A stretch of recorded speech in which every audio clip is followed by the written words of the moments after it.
The Nintendo 3DS was a very interesting console. After the huge success of the Nintendo DS, Nintendo released their follow-up in 2011. And while it wasn't really that much of a success compared to the predecessor, the 3DS was just home with so many great games over the years.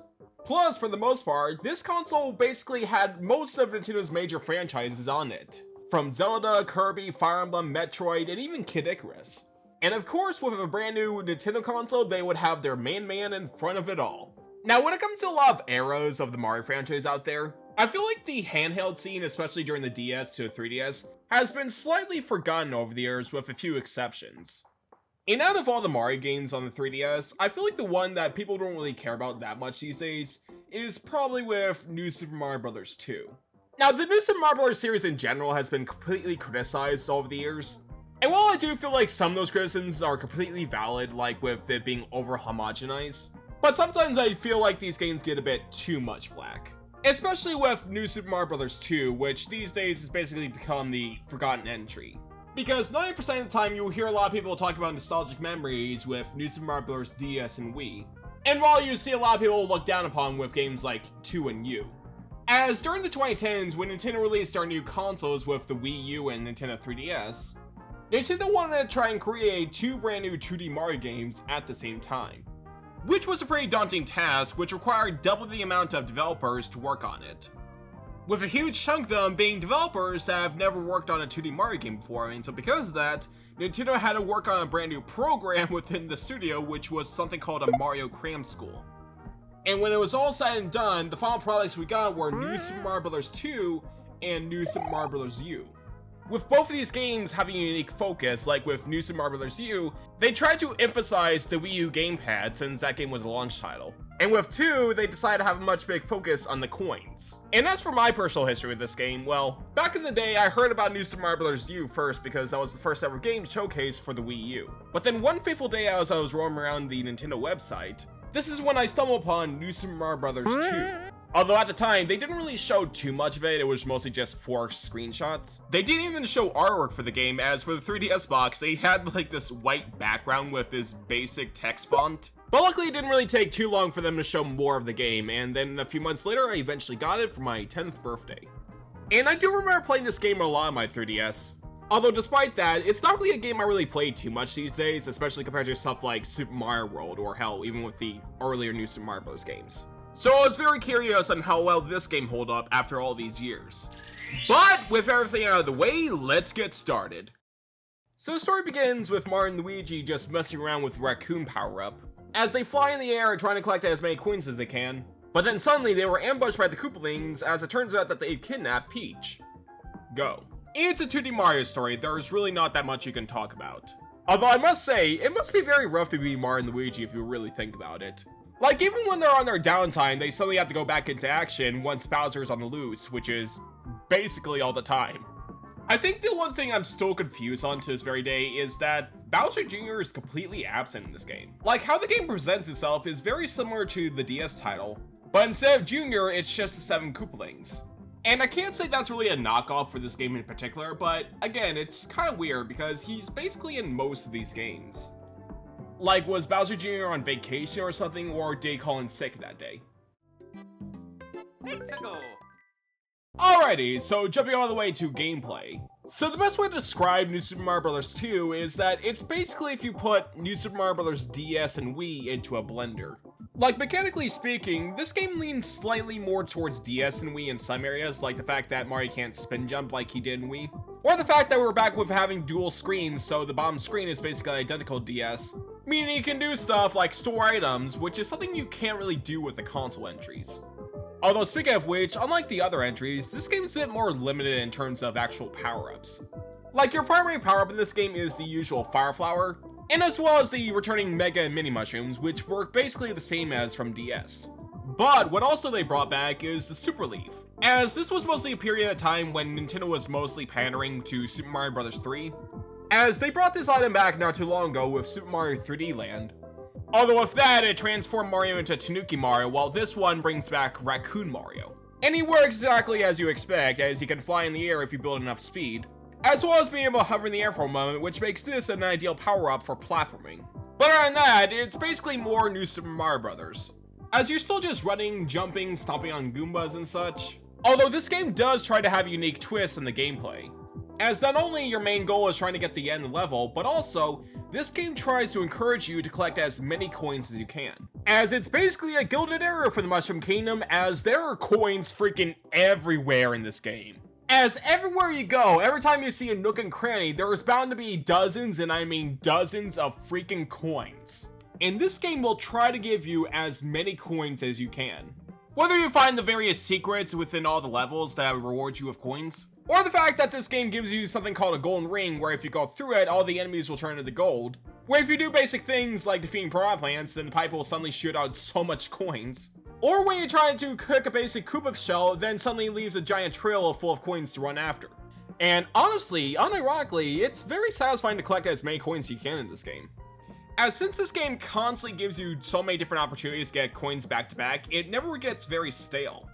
And plus, even though that this game has a big focus on coins, it never really hampered the level design in this game at all. The coins are mostly just there just to collect and have fun with. Plus, there's even 2 new items in this game, which main purpose is trying to collect even more coins, the first one being the golden flower, which is basically a much more spruced up fire flower, as you're able to turn stuff like bricks into coins, as well as having a surprisingly pretty good blast radius, which was very useful for the underwater sections in this game. And other than that, there's also the special golden block where if Mario tries to hit it, it'll latch onto his head.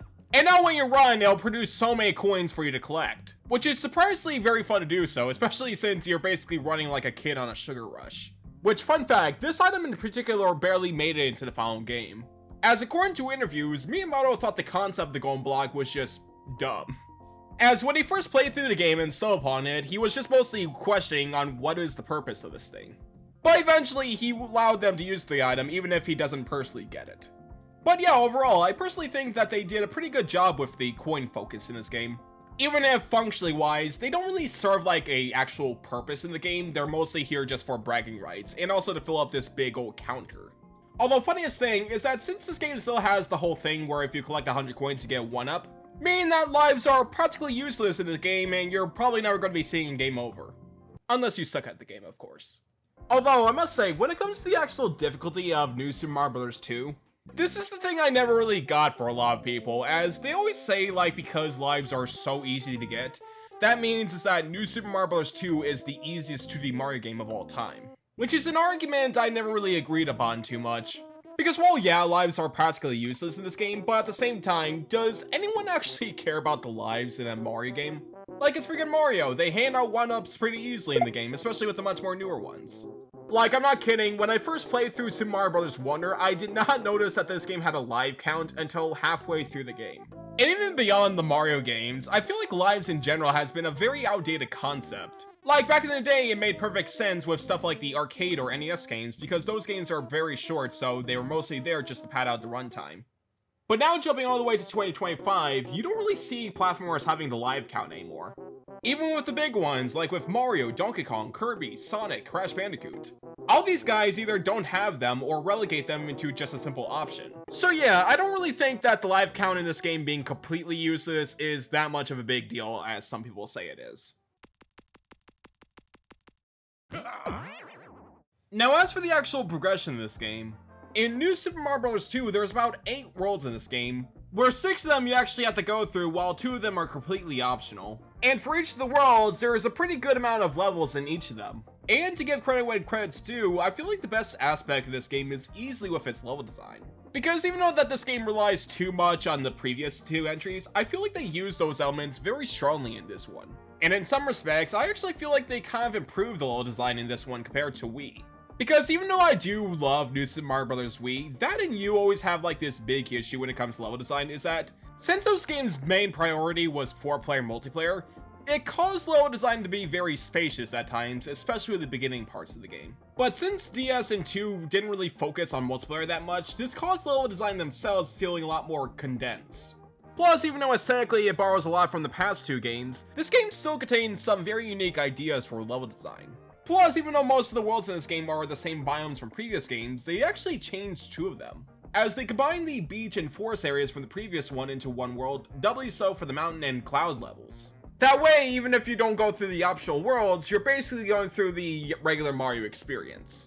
and how you actually get to the alternate worlds in 2 is actually much more different compared to DS. As in the previous games, there was these special cannons where if you use them, you can skip through later part of the game. Let's just say you use the cannon in World 1, for example. With that, you skip all the way to World 5. Well, in 2, the cannons return, but they work significantly different from the other 2 games. Where instead of the cannon being used to skip later parts in the game, these cannons are used to access the alternate worlds. But it's not as simple as shooting yourself out of the cannon, because unlike the 2 games, the cannon sections here are actually full-on levels. Where once Mario gets shot out of the cannon, you have to go through the small auto-runner section, which, fun fact, were inspired by the minecart sections from Donkey Kong Country. And as for the unlockable worlds, these areas don't really feel like actual worlds in the Mushroom Kingdom. They feel more so just like one of those special worlds you would see in like Mario World, for example. But because of that, it allowed the Mushroom and Flower worlds in this game to have a bit more variety compared to the other ones. But overall, I feel like the levels in this game are pretty stellar, as most of the levels in this game have a pretty good pace to it, as well as having plenty of different secrets you can find and discover. And then there's the bosses. So in New Soup 2, there's about 2 bosses for each of the world, one being a mid-boss while the other one being the castle boss fight. So for every mid-boss, it's mostly the same as you're facing off the returning Resnors from Super Mario World. Again, it falls into like the trend at the time where Nintendo kept bringing back a lot of the retro Mario characters. And going back to 3D Land again, that was the game where they brought back Boom Boom. Although weirdly, unlike Boom Boom where he eventually became a recurrent enemy for the Mario series going forward, besides a few cameos, this was literally the only time the Resnors ever appeared after Mario World. Yeah, like no joke, this is literally the only time where they actually made a full-on appearance. I do not know why, I find that kind of funny.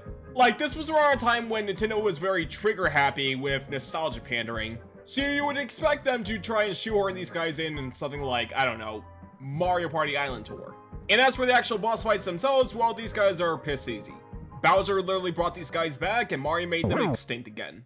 And as for the castle boss fights, well, once again from New Soup Wii, and then with New Soup 2, it is the returning Koopalings. There is really not that much to talk about these guys. I mean, some of these are literally the same from New Soup Wii. Although I'm gonna give Roy brownie points for his boss fight, because it's basically a callback to Super Mario World. I know nostalgia pandering was a big issue with Mario games, but screw it, I love Super Mario World. And as for the final boss, well, it is honestly a fairly strong Bowser's Castle level, as it has basically everything you expect out of Bowser's level. It's tough, there are plenty of fire and spikes everywhere, and there's a good amount of variety of different obstacles you have to go through. With my favorite part being at the near end, we have to deal with the 7 Koopalings riding this giant clown copter. As this section plays as a bit of a stealth platformer, where the clown copter has the ability to turn Mario into stone, and the only way to avoid it is to hide behind these walls. And honestly, it is pretty executed pretty well, especially when you're trying to get all the star coins. And all I gotta say is that if you find the game easy, then I highly recommend going for all the star coins, because these things easily makes things a bit more challenging, especially since they are very well hidden within all the levels. And then there's the Bowser boss fight. Now if you're familiar with most new Super Mario Bros. Games, then you probably know about this. It's a 2-phase boss fight, with the first phase is you trying to drop Bowser off a bridge, just like with the original NES game. And when it seems that Mario was able to save Peach, she then gets lifted all the way up to the castle. And for some reason, Mario's reaction makes me chuckle a bit. Like, I have no idea why, but that small shaking he does makes it look like he is very pissed off right now. But anyway, so the second phase starts as the Koopalings have one final trick up their sleeve as they use all their spells to make Bowser grow gigantic. And then the true final battle begins, as just like with New Super Mario Bros. Wii, it's not like an actual boss fight per se, but more so a one final platforming challenge, as you constantly need to jump on these falling platforms and avoid the lava that is slowly rising.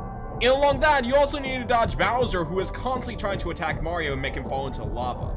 And honestly, even though that's not as good as like the Wii version, I honestly think this is probably the second best Bowser boss fight in the new Super Mario Bros. Series. With the only thing that's pushing it a bit back is probably with the game's presentation. And this is the part where I wanted to save for last, because this is easily the biggest criticism when it comes to New Super Mario Bros. 2. But before we do that, I want to talk about like the positive aspects of this game's presentation, because for an early Nintendo 3DS game, New Super Mario Bros. 2 looks pretty stellar for the console. While most of the environments in this game isn't really that original, I gotta give credit when credit's due is that it looks pretty nice on the 3DS, especially with how very vibrant it looks. But again, the main problem with New Super Mario Bros. 2 isn't really the gameplay itself. It's more so how the game is presented that really kills it for a lot of people. Like, the world map in this game is basically a spruced up version of New Super Mario Bros. DS, while the actual graphics and everything, including sound, is heavily lifted from New Super Mario Bros. Wii. And so because of that, New Super Mario Bros. 2 has a bit of an identity crisis to it. Because even though that gameplay-wise, it does do something very unique with a big focus on the coins, with how the game is presented on surface level, it mostly looks like it was a been there, done that kind of game. And while you can make that argument with like most 2D Mario games, like there's only so much you can do to innovate 2D Mario, it is mostly very apparent with a lot of these new Super Mario Bros. Games. Not helping with the fact that these 4 games released very shortly one after another. And I feel like the most egregious aspects of them reusing stuff from Wii is easily with the sound design. As quite literally 90% of the soundtrack and music and voice clips are ripped right out of New Super Mario Bros. Wii. Like most of the music in this game is mostly remixed versions of New Super Wii. And I'll be honest, I do kind of prefer the remix versions of New Super 2. I do not know why, but I find the music in 2 a bit more upbeat compared to Wii. And I'm probably going to get slaughtered for saying this, but unironically, this game probably has one of my favorite credits music in any Mario game.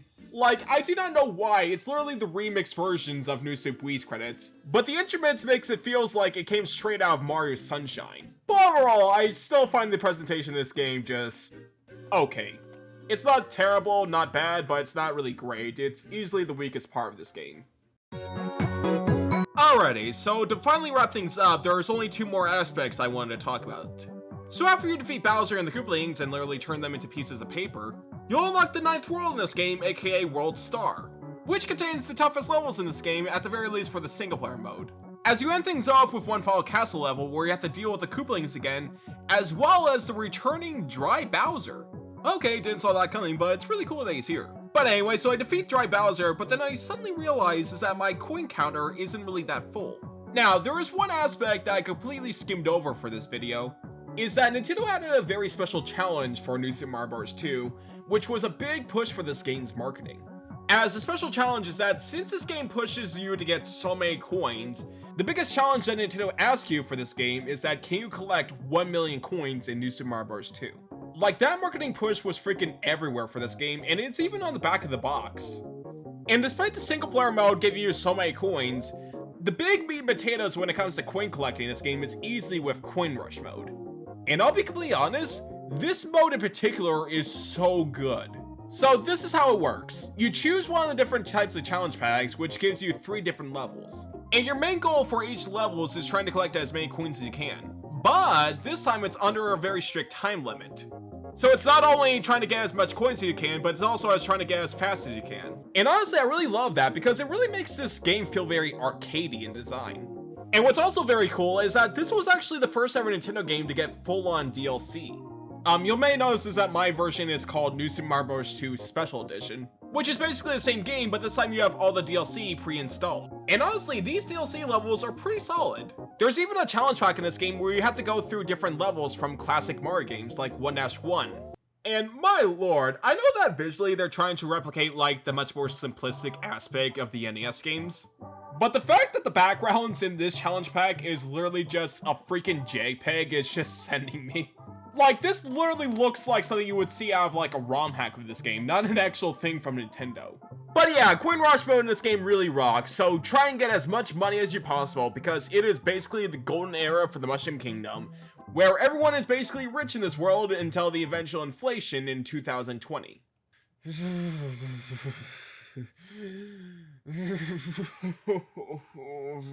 Let's get this over with. But of course, out of all the DLC here, the one that I feel like most people will probably remember is the Impossible Pack. As it's definitely the most unique pack in the game, because instead of trying to collect as many coins as you can, it's basically a never-ending gauntlet as you're constantly getting your ass kicked multiple times. And I'm not kidding when I'm saying this, this is easily the hardest levels I've ever played in a 2D Mario game. Like, it's just impossible. It's a never-ending gauntlet of getting your ass whooped multiple times. I mean, level 1, you're swimming through a bunch of herd of Cheep Cheeps and you're trying to avoid getting swallowed by the big one. And then level 2, you're going through tight platforming as you're trying to avoid the various fireballs. And then level 3, you're trying to avoid the rising poison water. Definitely a level pack for those who are basically a masochist. But yeah, that was New Super Mario Bros. 2, and overall, it's a pretty good time. Now, I wouldn't say like this is my favorite 2D Mario game per se, like I still prefer games like Super Mario World, Wonder, and the original New Super Mario Bros. Game. But despite that and all the issues that this game had in terms of presentation, I honestly find this game fairly underrated. Because even though like, yeah, aesthetically, this game isn't really that new compared to other New Super Mario Bros. Games, but I feel like gameplay-wise, it does feel very unique from the other entries. Like, collecting as many coins as you can doesn't really sound a lot, but execution-wise, it is surprisingly very fun to do so. Especially with the various ways where you can get so many coins that easily. So if you're a big fan of like 2D Mario and such, then I recommend trying it out, it's still a pretty good time. And unironically, I would be very down if Nintendo re-released this game one day. Maybe not like a standalone release, but I would be very down if they did like a New Super Mario Bros. Compilation. As say what you want about those games, but New Super Mario Bros. DS and Wii in particular were basically the entry point for the Mario series for a lot of people. And so because of that, I do feel like these games definitely deserve to be available on the Switch or Switch 2. Plus, it will be very cool to play like literally every single 2D Mario game under one console. But whether Nintendo decides to actually release these games one day, and despite all of their flaws, those New Super Mario Bros. Games definitely have a special place in my heart. They may not be the most perfect 2D platformers out there, but hey, I definitely have very fond memories with these games.